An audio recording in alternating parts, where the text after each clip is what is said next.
Welcome to our January 2019 breakfast. Let's see, we have guests. The first thing I'd like to do is have our guests, one at a time, please rise and tell us in 1 minute or so a little about yourself. So let's find the first guest. Right here. My name is Ira Back, center member. I grew up in Hampton. I know probably more than a few people here. I know more than a few people here from the old neighborhood, so to speak, including Barry, who I hadn't seen in many, many years until a few weeks ago, and now I see him twice in the same month, which is kind of amazing. I'm retired. I was an attorney. I did mostly workers' compensation for the injured worker, and now instead of working, I come to work out here at the JCC just about every morning. And I highly recommend retirement to those of you who are still at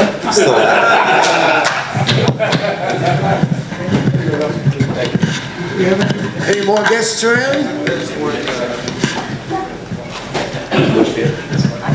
They said it couldn't be done. Hi, I'm Harvey Yorker. I'm a retired urologist. And I belong to the JCC, and people have been asking me to join for a year already, and I've been sort of holding off.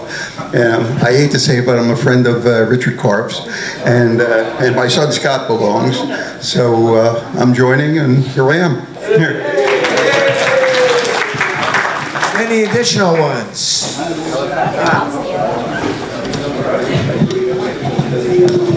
Hi, everybody. I guess I'm the only female here. Yay! Selena Kanowitz, commander of JWV Post 126, and some of my members are here. And my husband, Howard Kanowitz, is here. So, good morning. And come join us. We're a very active group. We need you. If you're a veteran, please come join us. And breakfast is free.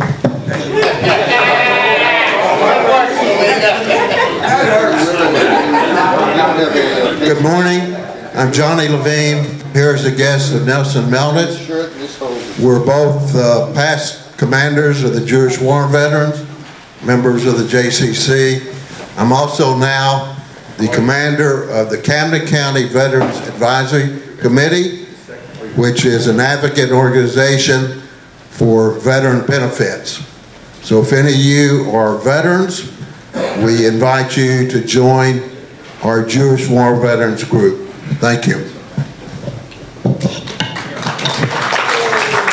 Anybody else that I possibly missed? Okay, Ivan, would you like to do the Motzi?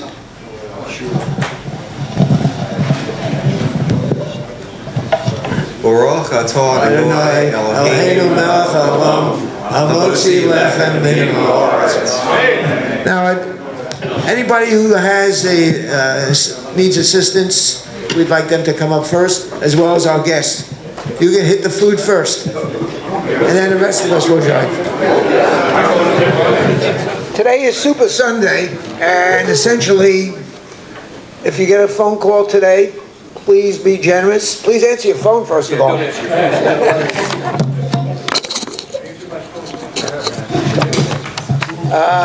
Please be generous with your donations, and if you can, whether it's today or during the week, please try to help out, possibly making phone calls.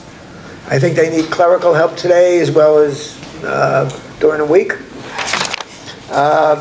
South Jersey Men's Club was involved today with setting up the food that the volunteers would be eating, and Bob, could you possibly give us just a quick recap of what happened?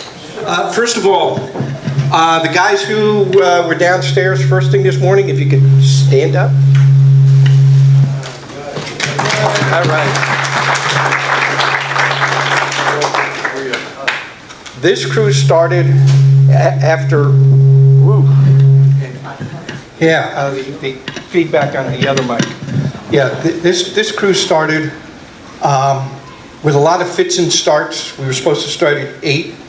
Roughly about 8:30, we finally got the stuff together. We were out of there by 9 o'clock.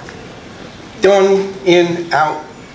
And we didn't kill anybody. We would like to. There were a few people who insisted on coming in and eating while we're working. The usual.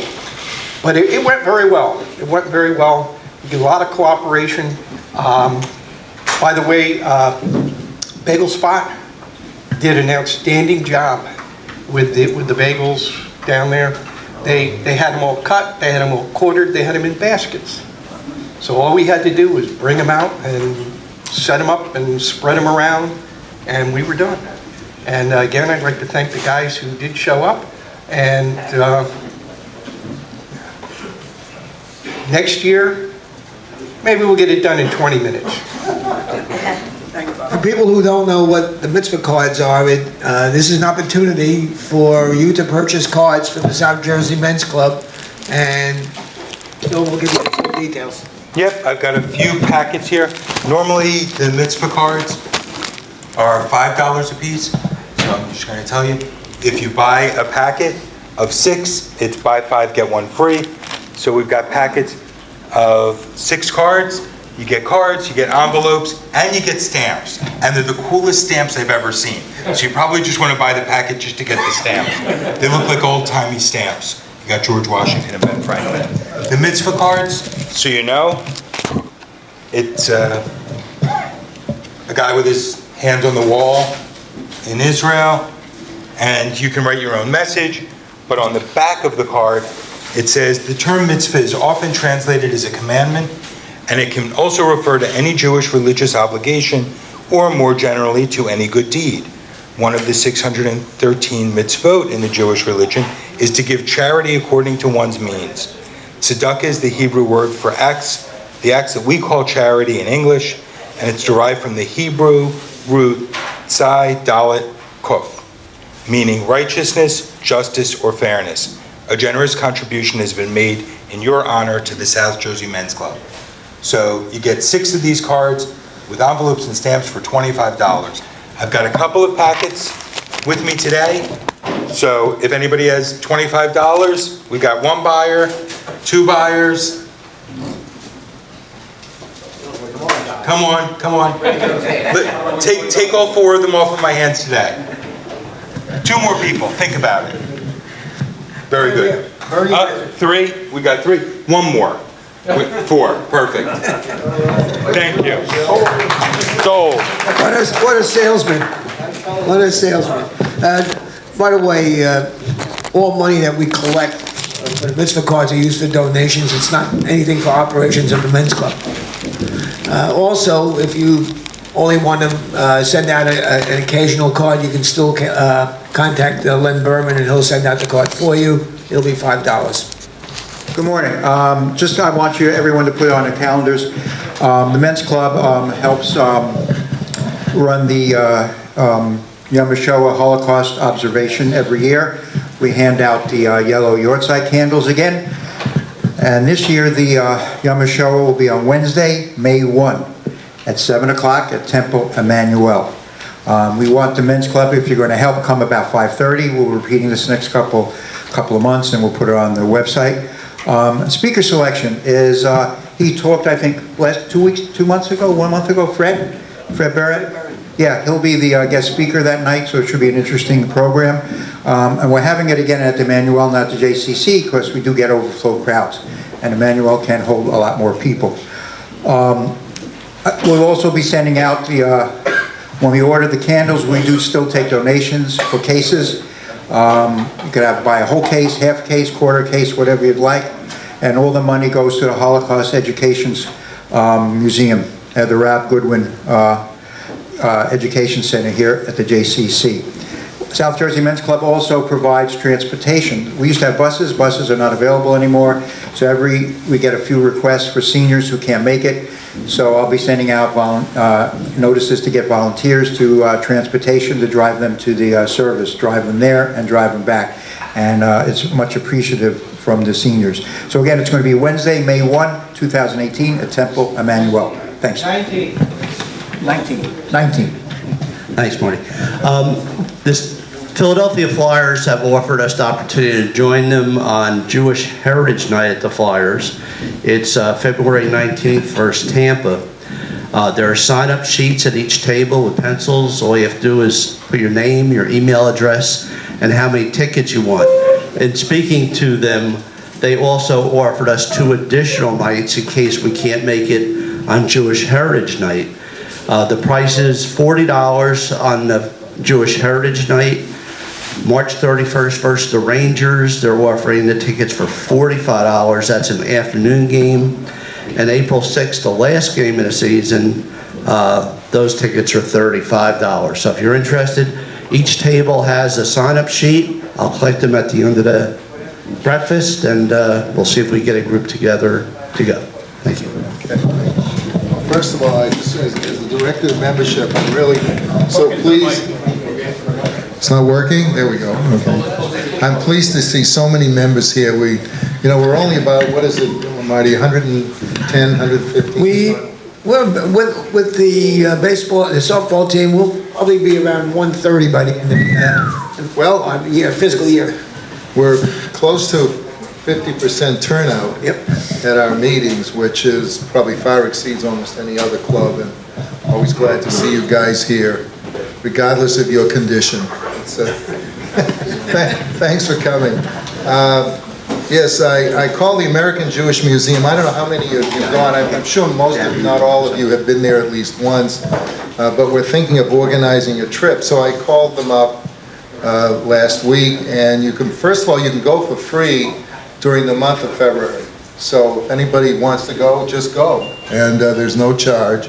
Find a good weather day and head down there. It's a great experience if you haven't done it. And if you have grandkids you want to take, by all means do it. I did it with mine a year or so ago, and good experience. The other thing has to do with organizing a trip from the men's club. We can put a group together of at least 15, I forget what the charge is, but it's like $14 a person, something like that. And we're thinking of doing it in the spring. I just want to see from a show of hands, is anybody interested in doing that? Having a turnout in the spring, 1, 2, 3, 4, that's it? What the rest of you guys do? You're not all heading to Florida, are you? 5, Florida? Oh, you can't. Well, we'll try to see if we can get 15. We'll have a sign-up sheet at the next meeting and go from there. On April 16th, we have the law enforcement breakfast, which will be held at Temple Emmanuel.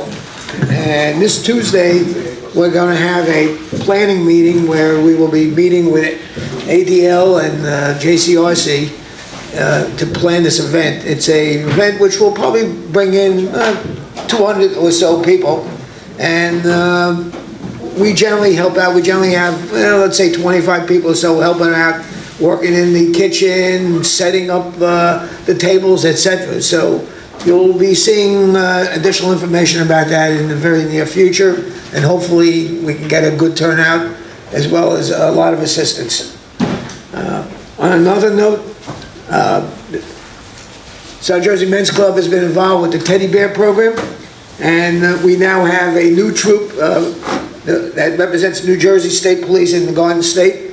And we need about 150 of these teddy bears to be packaged up in plastic so that we can give them to the police for them to hand out whenever it's necessary. So again, if you can help us out, it doesn't take too long to help stuff these things into bags. Please let Mike Perloff know that you can help out. Okay. South Jersey Men's Club has been working with the pantry to turn around and help them fix what I'll call a mild mess. They have a lot of food down in their basement, and you can see this is before we did something. Those things were buckling, almost ready to collapse. Everything was jammed in. It was very difficult to stack the things. It was very difficult to take things off and worry about whether these shelves would collapse or not. Gary Sternberg, Mike Perloff, and Dave Schwartz and myself went over there last week, and we put together 5 new cabinets/shelves to assist with the removal of these what I'll call defective shelves. And the money was essentially given by South Jersey Men's Club, and here we are putting together You notice it takes 4 of us to figure out how to put one of these things together? Okay, we got one done. Look at that. It's miraculous. This is what it looks like after we finished. We saved about 25%. You'll notice there are a lot of empty shelves. That doesn't mean the shelves are empty, that they need more food. We gave them more space so that they could put essentially more food on there and make it easier for them to stack. When food comes in, it becomes a little bit hectic to try to put this stuff on the shelves. Right now, they'll have an opportunity to do this fairly well. We will also be adding a few additional shelves upstairs, because the process essentially is the people who come in, they get the food from upstairs, and eventually the upstairs gets restocked from downstairs. And South Jersey Men's Club has been asked to do an additional thing for JFCS, and Bob, wherever you are, why don't you give us a quick talk about what they have requested us to do. Thank you, Marty. Actually, a very simple task. What they've asked us to do,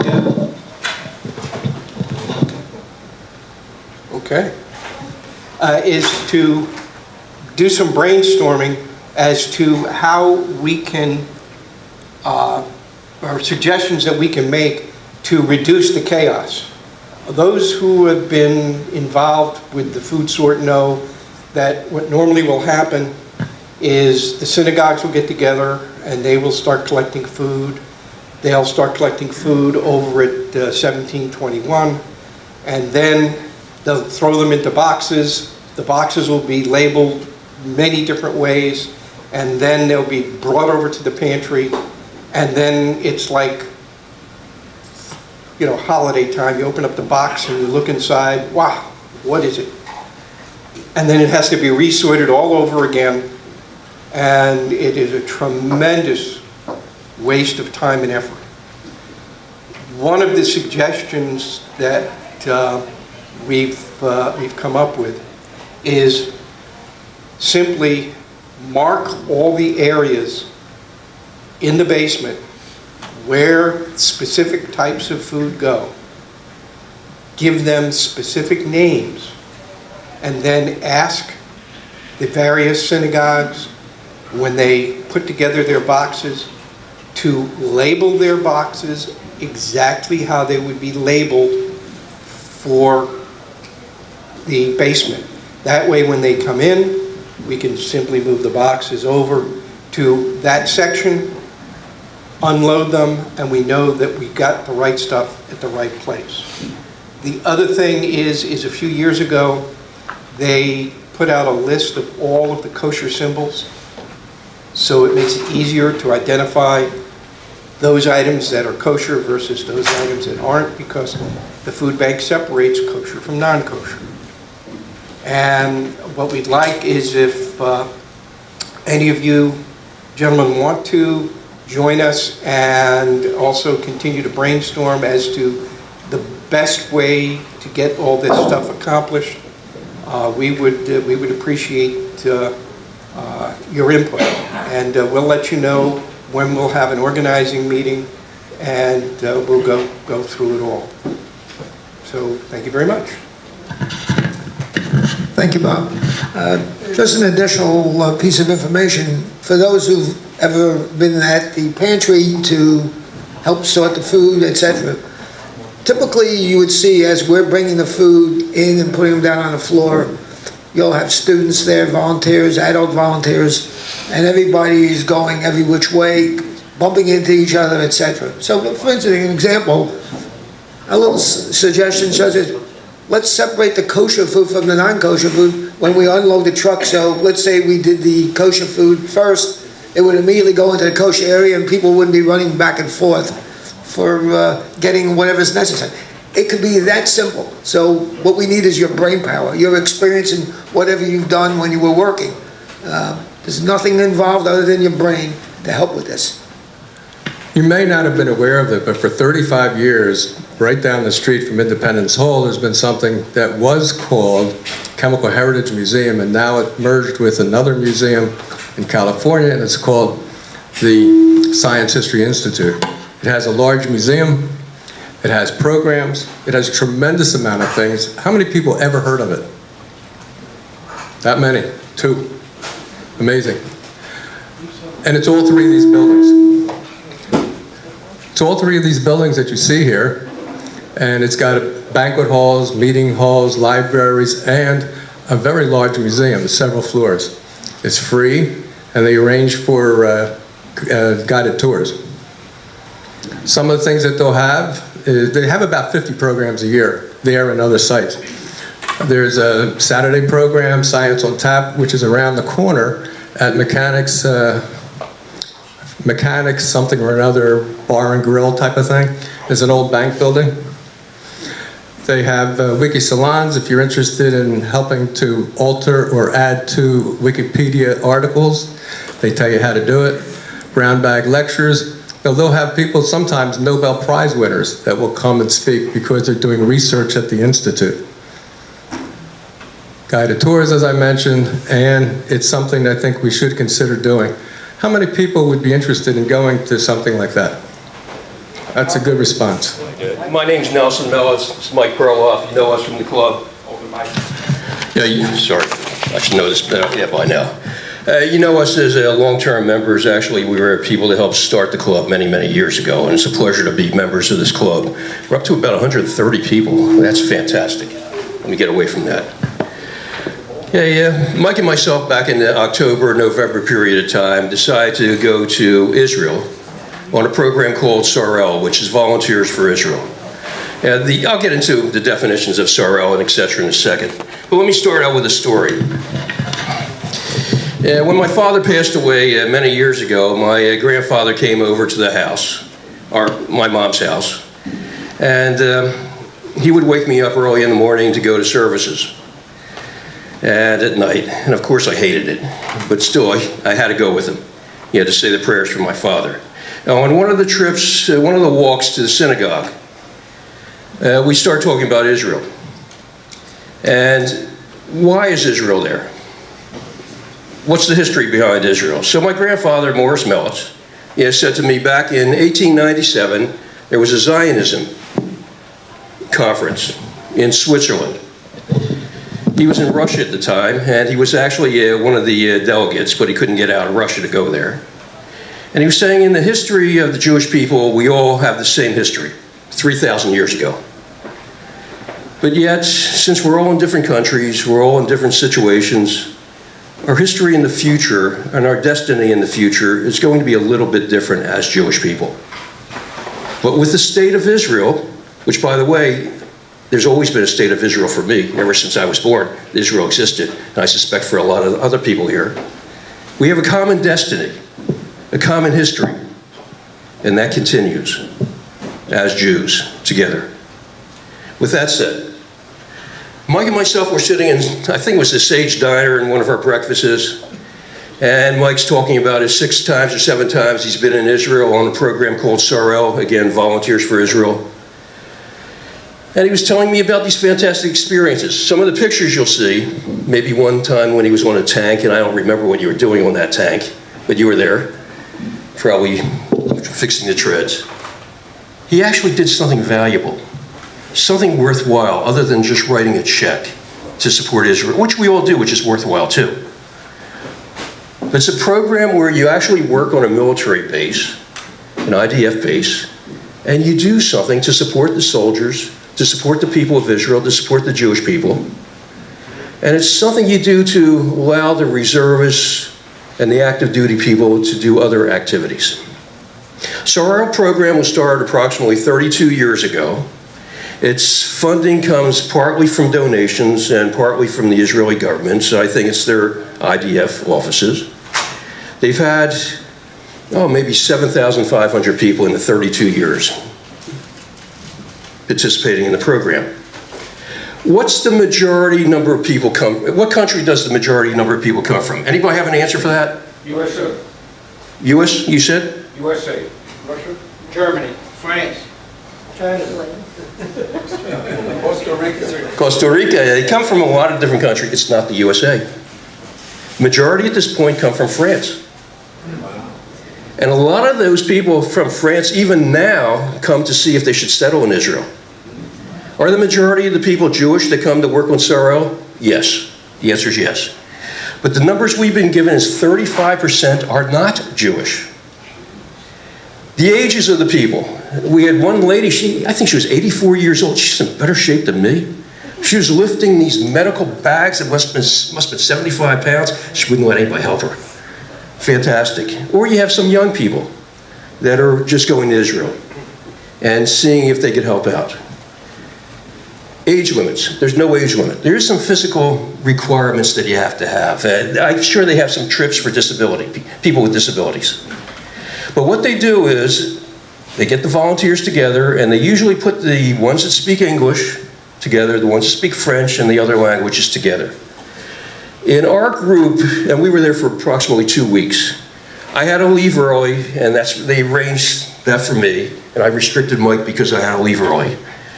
Because a Jewish troop was killed in Afghanistan, and his mom called me and asked me to be at the memorial service. This particular Jewish troop person, his wife had they had a 3-year-old child, and his wife was 7 months pregnant. I've seen the wife since then. She's doing well. He had 2 daughters now, but it's extremely difficult. That's happening all the time. Okay, so we're in Israel.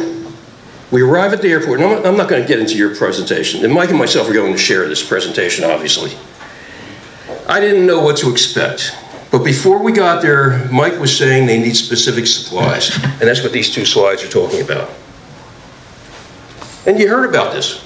We're actually asking for donations to support the vest, gloves, and other things. Sorry. From the standpoint of being in the U.S. military for 32 years, all I had to do is get on the website in my last part of my military career and just order stuff off the website using the government charge card. I could have ordered as many flak jackets, gloves as I wanted to, as long as I didn't exceed my appropriations, which was a lot of money. That's not the case in Israel. I was just flabbergasted, or whatever word you want to use, that the Israelis don't have all the equipment they need to go into combat. And an example, and tell me to shut up, Mike, if I'm getting into your presentation. One day, we went into Tel Aviv. It was Friday. I think it was a Friday morning. And they arranged for us, as well as other people, to donate some of these supplies there. 4 young troops that had just come out of, I think they said Syria, that were in recon duty in Syria. They all looked the same, by the way. Same skin color, about the same height. Israeli IDF troops, combat troops, were over on the side. We couldn't take any pictures of them, because that was a part of security requirements. You can't take pictures. But they were just enthusiastic. They were fantastic. They loved the stuff we were handing out to them. It was one of those situations where I just didn't believe it at first that they needed this equipment. And other things, stuff like for the M16s. And they are using M16s and not the Uzis for the most part. The barrels needed some covers on them. They were fighting over them, these 4 troops. And we knew a lot of things were happening with them. Not only going in Syria, we knew at that time that there was missiles coming over from Gaza into Israel. They were all in combat duty. Message here is, they need our help, and this was one of the best things we ever did and actually supported them. And again, I didn't believe it was necessary. One of the troops walked up to me, he's Air Force, not one of these 4 troops, so there happened to be an Air Force person there, and somebody said I was a retired Air Force, and he gave me a shirt. This is an Air Force shirt. It's for combat Air Force. I don't even really know what it means, but this is something I have pride in. I'm going to keep for a long time. I'll wear it once in a while, but not too often, because I don't want to destroy it. Okay, with that said. Can you show the shirt again? Sure.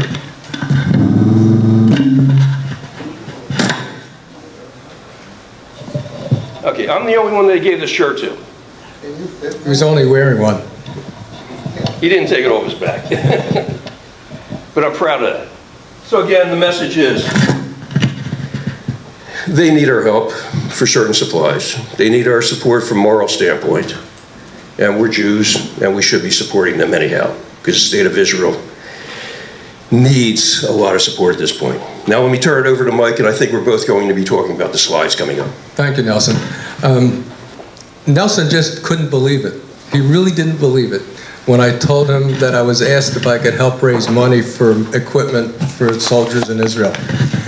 Eventually, we raised enough for it, and thanks to some of you, 15 bulletproof vests. Well done. You would not believe.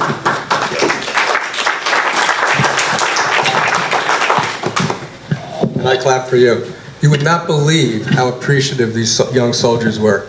There was also some soldiers who had also just come back, believe it or not, from recon in Gaza. And I believe there was one sailor and one Air Force fella. And it's unconscionable, isn't it, that outsiders have to provide equipment, but they do. We do. We will continue to, right? And there's more need, always more need. So if you feel so inclined, let me know, and I'll put you in touch with the proper people. Nelson, do you have the? Oh, here it is. And this is our presentation. You'll notice that we have here 3 different symbols. Sar-El, which means service for Israel, us and the Israeli Defense Force.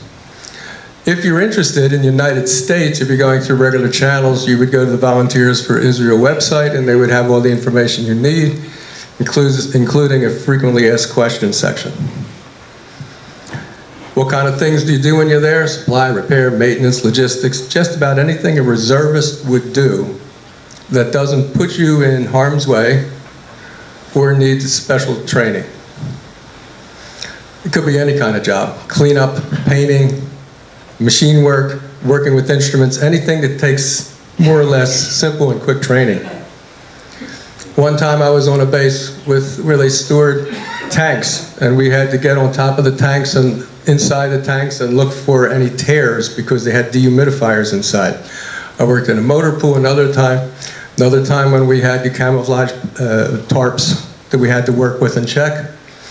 We ended up having this email sent out to everyone, I guess it was about 2 months before Nelson and I left, to see if anyone else wanted to go with us at that time.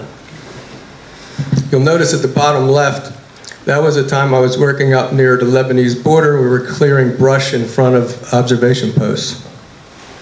Then we got to Israel finally. Well, we had a couple days before the program started, so there's this friend of mine that lives in Modine. Now, I was in Modine in 2001, the first time that I did this program. It has grown so that if my life depended on it, I couldn't find where I was staying. It is now close to 100,000 people. What's the national bird of Israel? They don't call it the building crane for no reason. I never saw so many building cranes, and that's just looking in one direction. We took a walk in Anaba Park. Amazing place. We just happened to see it. We didn't even look for it, just happened to see it. It has huge statues. You can see the kids playing. And then on Sunday... Well, let me interrupt you a second. Yes, Nelson. I've heard from some people that they're afraid to go to Israel. They're afraid of the missiles coming over, rockets coming over, etc. We walked in this park, and there was kids playing like over here. There was all kinds of things happening. Nobody's afraid of anything. And there was nothing happening. I think it's safer in Israel, and you hear that from other people too, than in going to New York. It was just a pleasure to be out there, and the weather was fantastic. 78 degrees, 80 degrees, and people just enjoying themselves. And hopefully there's some pictures on Tel Aviv too, when we actually went to the beach. Talk to you. Now, Modine, by the way, is about halfway between Jerusalem and Tel Aviv. And the interesting thing is that it's actually now a conglomeration of 3 different municipalities. One of them is not recognized by the European Union because it was across the green line, they say. Well, everybody meets, no matter where you are in Israel or coming from overseas, you meet at Ben Gurion Airport. And that was our group, some of the people that we worked with.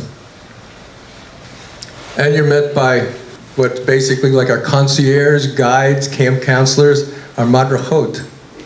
And you see these cute little girls, they're the ones in charge of us. And the woman who's got the microphone system, amplifying system, She's the one in charge of all English and French-speaking groups. We have transportation that they give to us to take us to the bases. That's the group. We were at Telechomere, and it has many little bases on it. One of them is a medical supply base, and that's our group. You can see myself standing there, and over near the flagpole in the back is Nelson. God forbid he's got a smile. No, that's not going to happen. But do take note. Take note. Look at these people. You would fit in there. You can't say I'm too old. No matter what you're doing now, there's people older there now. Okay, so when you check into your base, what they do is they throw a whole bunch of uniforms in boxes, and they tell you to find a size that fits you. The hats are given to you later on. Yeah, but it's exciting, and you know these people are there to help Israel, so you're not fighting to get the uniforms, but you are pushing them away a little bit to get your size. It's exciting, and Mike's going to talk about the building, I'm sure, that we lived in. This truly is luxurious accommodations. I mean, this is unbelievable. Mike. Yes. You know what's saying over there on the building? You'll see in a moment. No, Yes. know what it does say. It says volunteers. That's it. Yes, and thank you. By the way, this is one of our IDF soldiers, long time ago. And this is one of our cots, and I'm telling you, this truly is the Waldorf Astoria. This is 6 stars compared to some of the places I've been in. But we're not going for luxury, are we?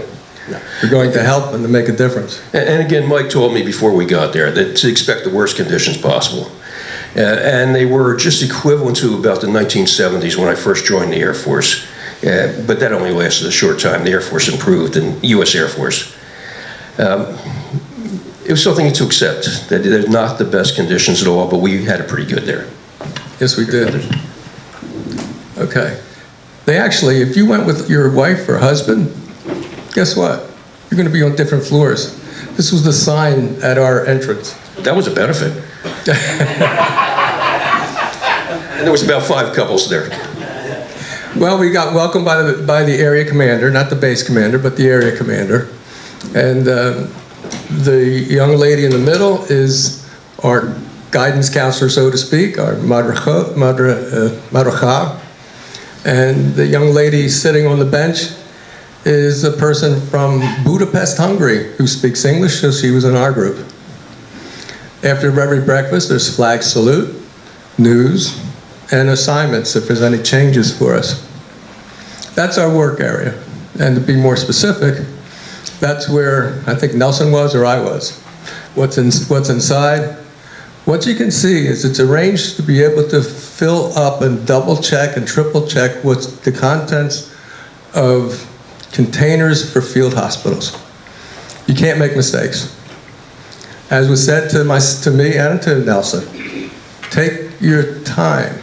If we make a mistake, a soldier could die. We took our time. So we had 25 of these bags lined up in long benches. And like Mike's saying, we had to fill them up. A certain way, everything went into a certain locations. And those things were extremely important to express to us, because just think about a troop in the field, wounded. The medic needs to get to the right equipment at the right time, quickly to take care of that troop. By the way, when that stuff was loaded, it had to weigh at least 90 pounds, maybe 100 pounds. It was a lot in there. It was a lot of stuff to put in. We stuffed everything in there we possibly could. Sometimes we do small work where we sit there and prepare things to be put into these containers. I'm working with some tubes that are used during surgery. Nelson's... What were you doing with those tubes? I'm sorry. Time and place, Nelson, time and place.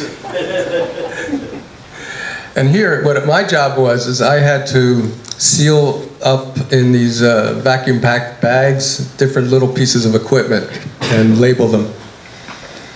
And again, that shows you some more of the bags being packed. Sometimes they ask you to schlep around boxes. But look, that's not hard at all, really. It just looks big. And if you take a look, we were working at a loading platform trying to separate things out. And look, there's no young cockers here, are there? I mean, it's folks like us. You can do it.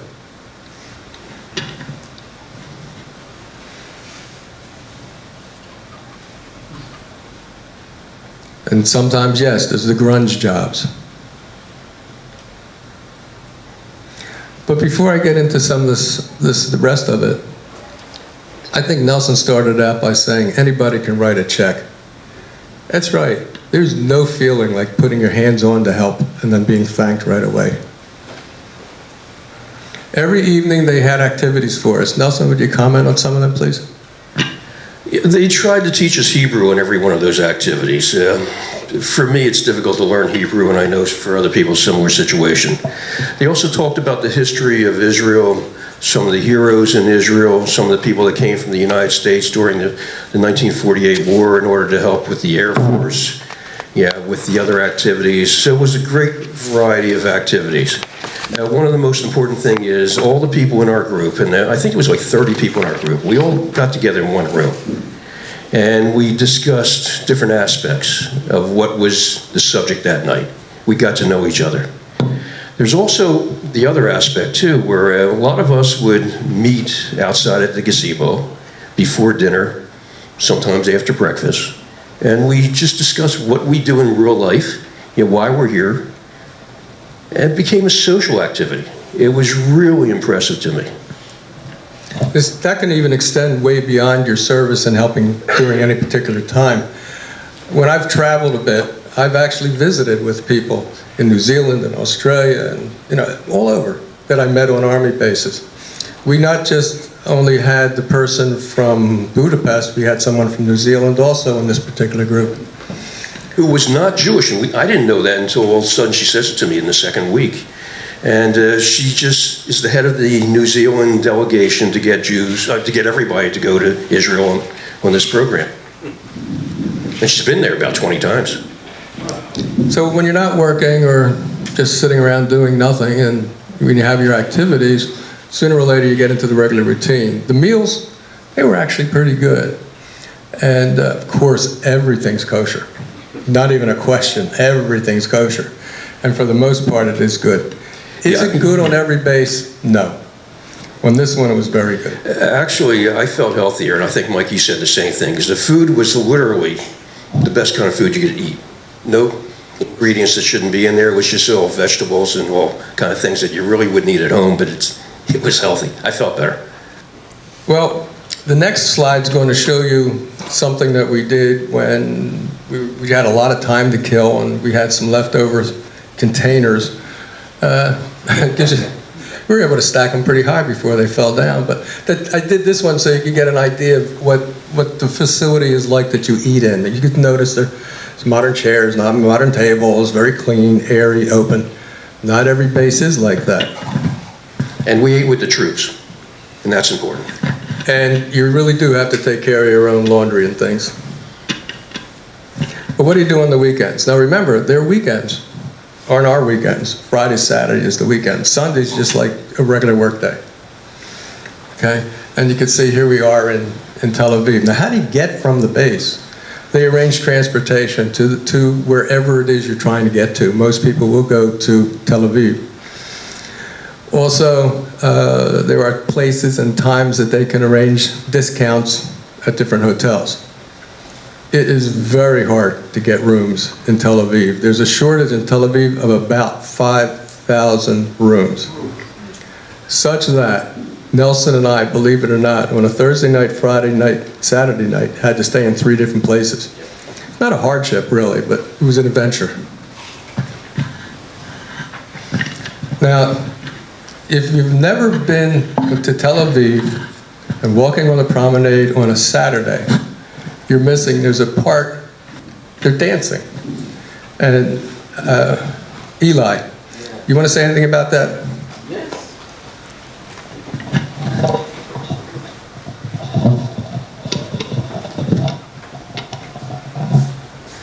That's one of the best thing my wife likes to do. And it's not only in Tel Aviv, it's also in Haifa, in what they call the Krayot, is the little towns above Haifa, between Haifa and Nahariya. And down south of Tel Aviv, that's everybody does, mostly, people that retired. And some young people too. They all love to dance, and that's what they do. Look at this. And a lot of cheating going on after this. You know, I couldn't figure out when people actually, well, it worked when we went to Tel Aviv, actually. There were so many young people and middle-aged people also on the beach on Sunday morning, for example, before we had to get the bus, who literally were on the beach enjoying themselves, surfing, running. It was like a pleasure resort. And I always wondered when they actually did work for a living. Yes, and another thing is that I've never seen it before, but there's a combination game, I don't really know what they call it. It's volleyball, beach volleyball, and soccer. They actually are playing volleyball without using their hands. It's very interesting. There's usually 2 or 3 games going on. I was able to get all the way down to the Baha'i Gardens in Haifa and visit some people. You may remember some of the shliachs that we've had here in the community. Lior Applebaum, anybody remember him? Okay, Udi Ben Sadia, and what was the other one? The one who was the artillery, Nachum Katz. I spoke to or saw each one of them, and it's good for both of us. It's always nice. And Udi actually took time and spent time with Nelson and myself in Tel Aviv, and we took some of the tours that were available. Very interesting. Well, there we go. I'd like to ask one question. How about joining us next time? Thank you.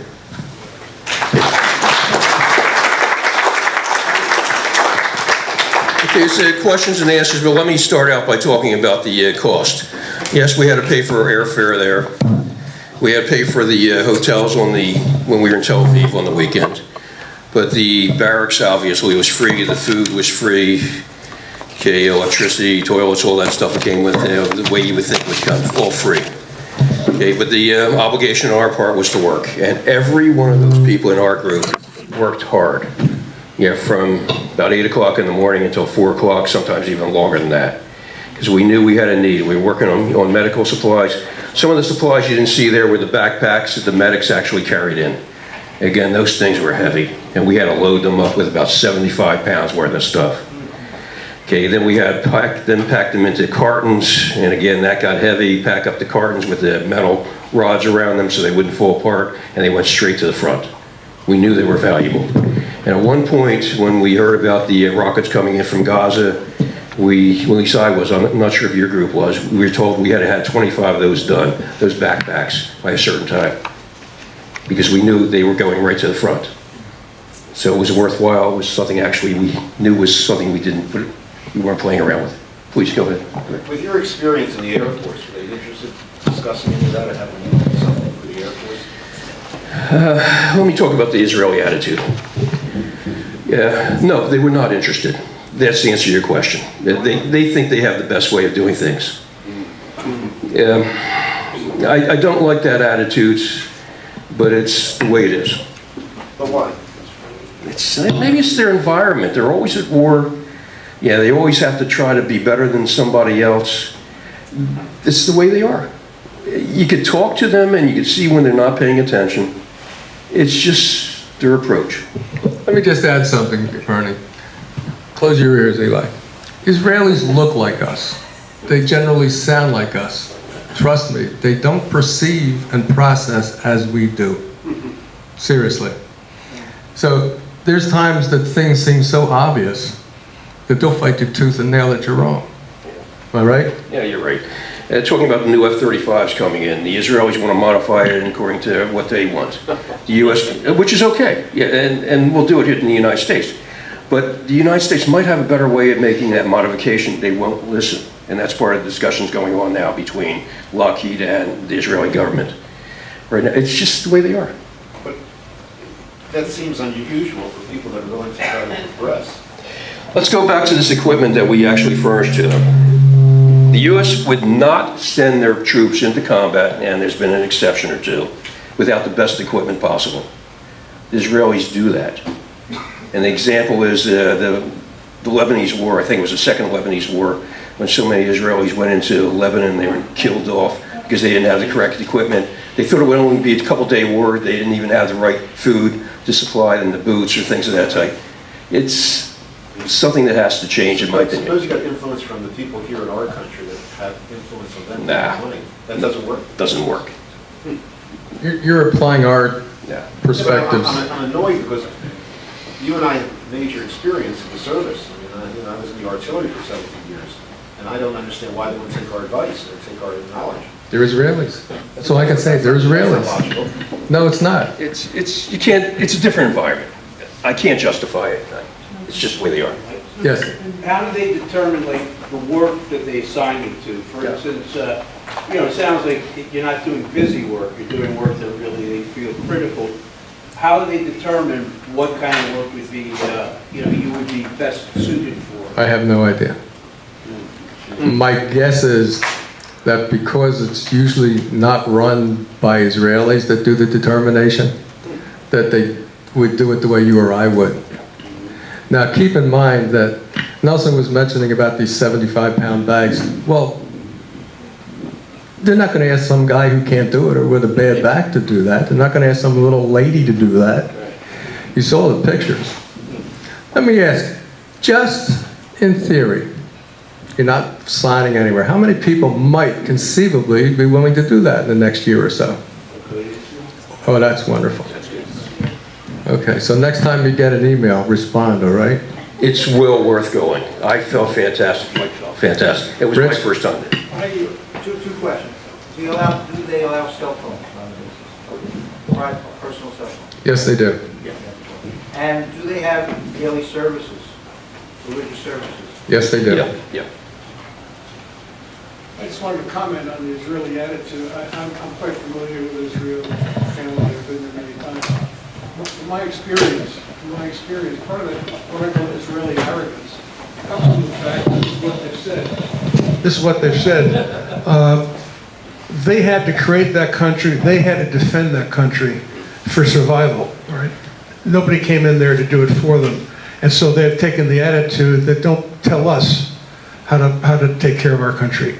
And I believe that's what it's all about. It's an arrogance that they've become, serious people. I think you're right about that. Okay, and I have no problems with that. I've been to many countries in the Middle East and all over the world, and whenever the U.S. went in there trying to tell them how to run their military, their civilian, we were wrong. Vietnam, Iraq, everywhere. So you have to let the people run the country the way they want, even if we know it's wrong. It eventually comes out better for the Israelis. Anyone else? Yeah, how do we know what's wrong? It depends on what you grade it by. The United States usually grades the successes by the number of people killed. Or not killed. Or not killed on the U.S. side. So if the suggestions come from our State Department or military experts, it will be rejected because the country was nearly exterminated of its Jewish population twice by our expertise from our government agencies and experts, and military electronics were received by that country in good faith and paid for, and found to be bugged to give information to our State Department and military experts on more than one occasion. And I know this, and I know Nelson, you probably know this because of your more closeness to the Air Force than my time in military. My time is just about people in U.S. intelligence, So they do not want our advice. Okay, let me add something that just happened last week. Iron Dome missile batteries are being sold to the United States now to replace the Patriots missile batteries. Because the Iron Dome has been proven in combat to be the best equipment that we could possibly have. It's being moved to Romania, Poland. Hopefully it'll be used in the United States as a defensive measure against the Russians and the Chinese. We are learning in the United States. Israelis sometimes have better ideas. I think they have to learn we have better ideas too. But they won't take our equipment without modification. That's correct. Bob? That attitude really is not solely the Israeli attitude. I mean, I worked for a company that was based out of Munich, Germany. And we would try to help them do things which they screwed up on a regular basis, cost them literally billions of dollars, and their attitude was, we're in charge. Shut up and sit down. Ach, du Liebe. So it's not any different. It's the proprietary idea that this is mine, you take care of yours, stay out of my face. I agree. I've seen that elsewhere too. Okay, I don't want to belittle this situation where the Israeli attitude, because we're working together with the Israelis. The only allies that the Israelis really have is the United States, and we have to continue working. The program that Mike and myself were on, I wasn't sure what to expect initially, but I really was impressed by the help that we received from the Israelis. For example, when I had to come back early, I thought I'd have to take a bus to Tel Aviv airport. A couple Israeli reservists, I think they were not wearing uniforms, but I know they were in the military. They told me, get in my car. They took me right to the airport.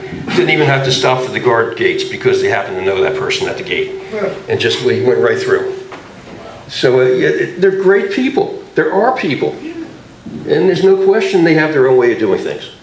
Please. They have like an orientation where before you go, they give you, enough information. Well, he wouldn't know because, what's that way they say it? I know a guy. Yeah. You're supposed to go through the VFI, Volunteers for Israel, in the United States. You get interviewed, you have to get letters of reference. They don't take anyone. But I know people. So I just made a phone call to Israel, and even though it was too late, and I got Nelson, and we went.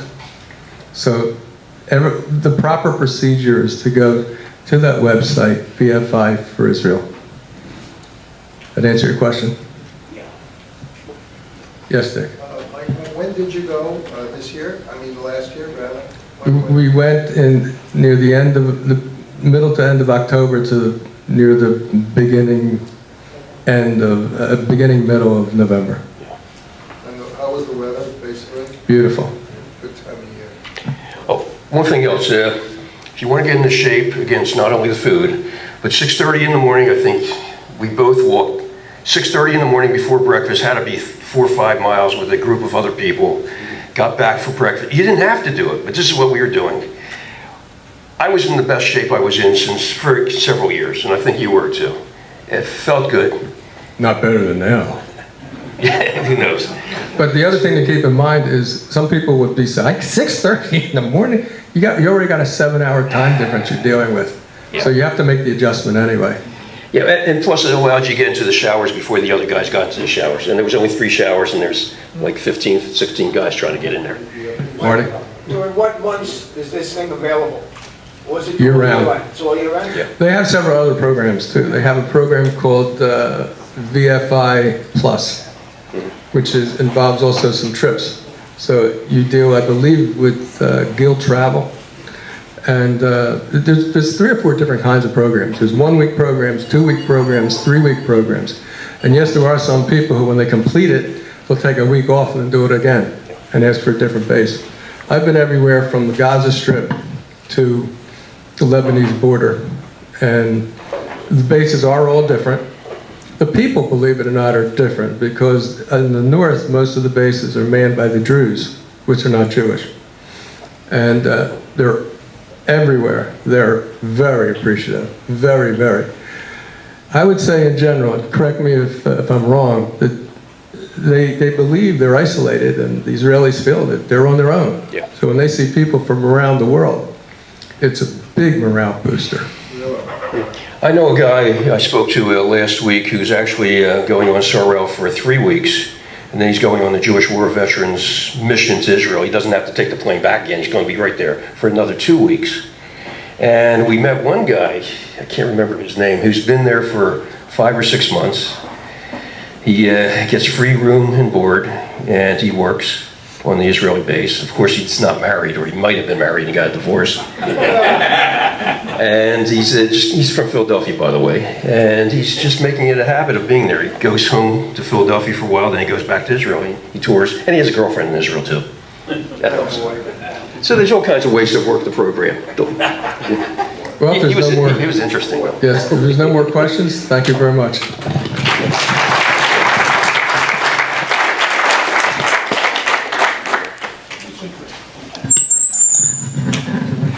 know what comes now. You get your appreciation certificates. Mike? Thank you. Nelson? Thank you. And stay over here, but Take a picture. get a picture taken. Smile. Smile, smile. It's impossible. Nelson.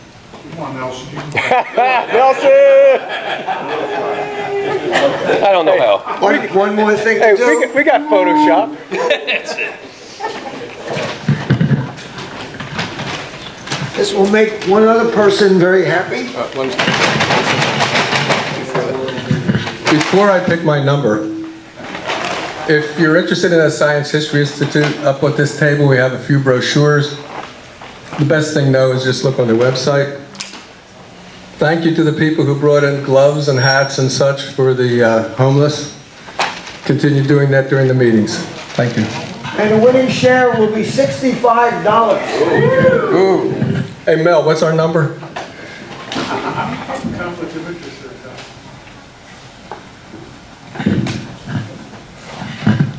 Tom. Last three digits are 557. It's spelled Raffner. Must have been a mistake. It's not mine. 557 is the last three? Last three. I got it. Let me look that over. It doesn't have my name on it. Tickets for sale. In the 27 years this club's been in existence, I've never won before. Congratulations. Thank you.